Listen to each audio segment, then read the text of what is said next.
How is everybody tonight? So, I wanted to record this talk for some people because I know I had a lot of interest and questions about Amish education already. And one of the things is that there's a lot. So, I kind of have put together a few things, which is like just a few.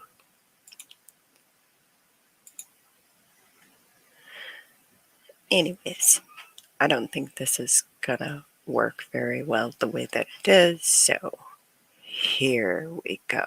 Let me do this. There we are. That's better. So much better. Give me just a second. I gotta fix this because, we're not exactly prepared properly. Maybe. There. This is better.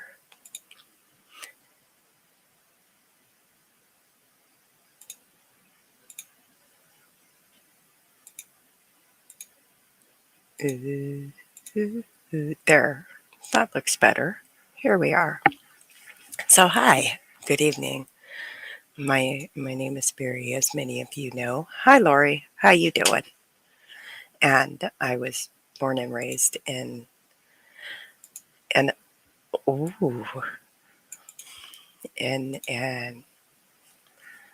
old order Amish communities. I lived in an Troyer Amish community as well.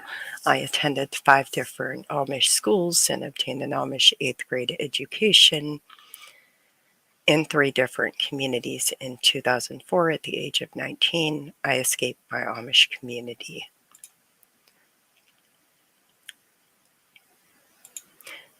So today we're talking about a brief overview of Amish education and things that can affect you with the Amish education.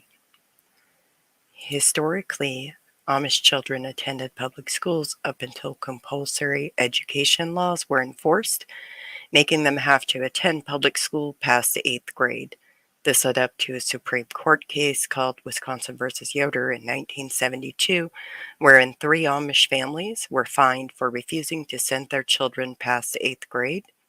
It resulted in them being legally allowed to have their own schools called parochial schools, as well as not necessarily attending public schools. And it's important to note that prior to the ruling, some Amish did already have parochial schools. That is what the cornfield picture, is about. The Amish children are running from people trying to bus them to the public schools. Today's Amish schools may vary from community to community, however, and from school to school. However, we only had one-room schoolhouses where all 8 grades were taught in all of the communities I lived in. Our curriculum was governed by the school board with oversight from the ministry. And some communities may have something called the book committee providing curriculum oversight. The contents of our curriculum were English reading, writing, phonics, arithmetic, High German, and in the last school I attended, we had some history and geography at the end of our schooling. Many of our school books were published by an Amish publishing company called Pathway Publishers, by the Amish for the Amish. Further, I had school books that had pages stapled together, pages ripped out, pages glued together, and blacked out portions with permanent markers. The content was heavily moderated by the above authorities in the church. We had no science or health education. I had teachers that only had obtained an 8th grade education similar to my own Amish education. The qualifications to be a teacher were sometimes as minimal as wearing a good dress that's well within the church rules. Some communities may actually require teachers to be church members, others do not, and that results in some teachers being minors. We were taught to seek counseling from the ministry, who are ordained by lot with an eighth grade education as above. This can create further harm as ministry does not have access to information about appropriate trauma informed practices.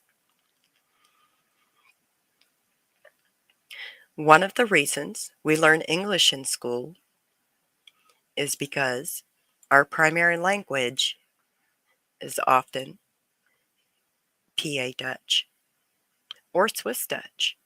We learn High German because our Bibles are written in High German. The long-term effects of having English as a second language with the combination of educational deprivation results in people having difficulties in escaping if they wish to. Some people report difficulties in finding jobs. Others may experience difficulties in receiving an education that could potentially fill the gaps that were missed in many Amish schools. It can affect our ability to access resources due to the fact that we may not understand what resources exist or how to obtain access to them or even where to access them. We may not even know what resources to look for. When it comes to legal terms, we may not necessarily understand what basic legal terms mean. For example, a Miranda warning may not make sense. Someone asking us for our ID may not make sense. Experiencing deprivation of information and English as a second language may also hinder your ability to access appropriate medical care or communicate about medical care with your providers in a way that makes sense to you. We may not know that specialty care such as OBGYNs exists. The ability to advocate for appropriate medical care for ourselves may also be deterred by the indoctrination to believe that men are the ultimate authority over our lives and our bodies. Many of us may not know that birth control exists or that there are safe sex practices. When it comes to creating connections with other people, we may struggle to maintain interpersonal relationships. We are not the same culture as the rest of the USA. We do not have the same information available to us in order to begin creating meaningful connections. It can take a lot of work, and it may feel as if we're always steps behind where our peers are when we attempt to make connections outside of the culture. With that being said, let me share with you some of my experiences.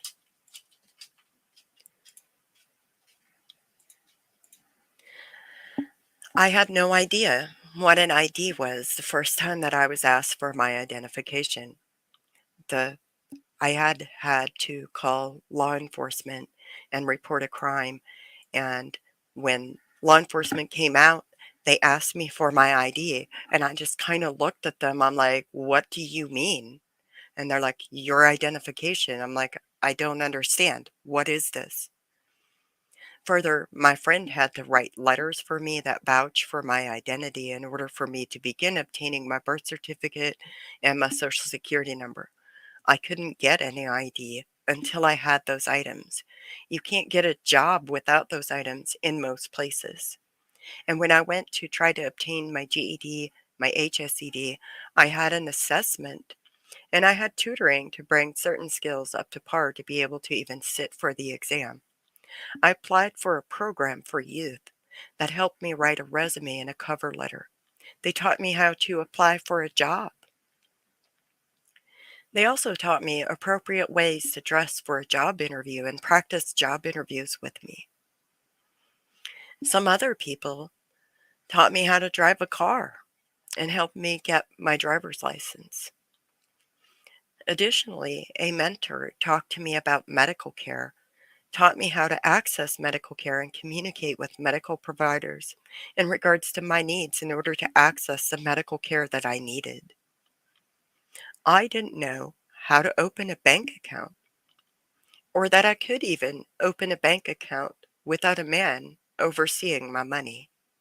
My friend helped me navigate this when I finally received my ID and could open a bank account. This was critical as I had no idea how to complete any of these tasks or the knowledge needed to do so. When you are raised in an environment that teaches you that you are the property of a man who will dictate the details of your life, you may believe that men can tell you what your value is. In making connections with others, I've experienced many people who want a token Amish friend. The stereotypical viewpoint is that I must know how to cook, clean, bake, garden, sew, preserve food, and be a homemaker. This means people often want and expect me to teach them these things, and it makes it difficult to form meaningful connections. In addition, many people feel entitled to know why I left. People also make assumptions about why I left. The two most common questions are, did you leave on Rumspringa? And I'm here to tell you that Rumspringa, as the secular world defines it, does not exist. It's a myth that's good for branding, often put out by the leaders and promoted by the secular world as something that it's not. Please go watch the panel on Rumspringa on the Misfit Amish website, on YouTube and Facebook and website. And the other question is, why did you leave?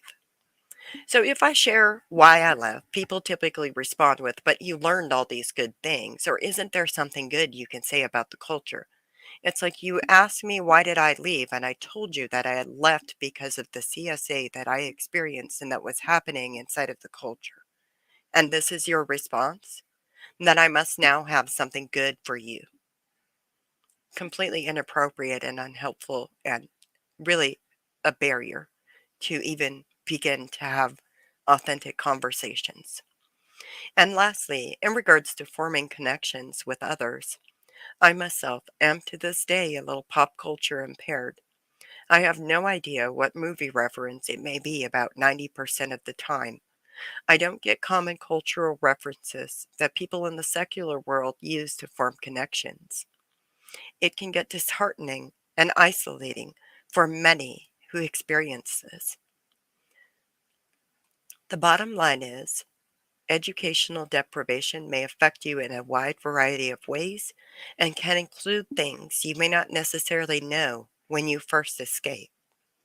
The secular world is like a different country when we first escape. And until we know information, we can't begin to have bodily autonomy and self actualization. I'd invite you to learn more, elevate the voices of survivors, become active in spreading awareness, and go sign the petition in the link. It's on all platforms. I have provided a list of resources as well. Let me show you those. Here we go. I don't know if anybody can read that, but there it is. I can add that to a comment on all of the videos so everybody can has access to these resources. Um, that these are resources that we suggest as a beginning to further educate yourself. When you elevate the voices of Amish survivors, you are supporting our ability to speak against all odds, especially when some in academic circles have written, the Amish father or another male family member, such as an uncle or grandfather, will be central to all discussions and decisions. The Amish mother will be unlikely to engage with the worker, both because of male female roles as well as familiarity with the English language. Harder, 2021. And I'm here to tell you that, on the contrary, Amish women are capable of speaking for ourselves. We have powerful voices and we know how to use them. Thank you.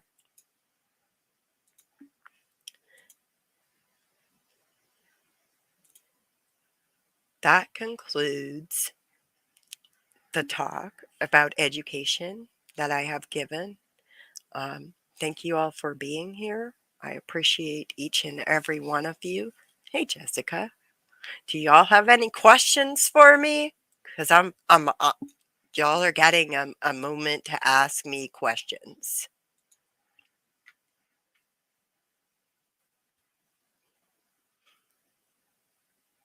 if you would like.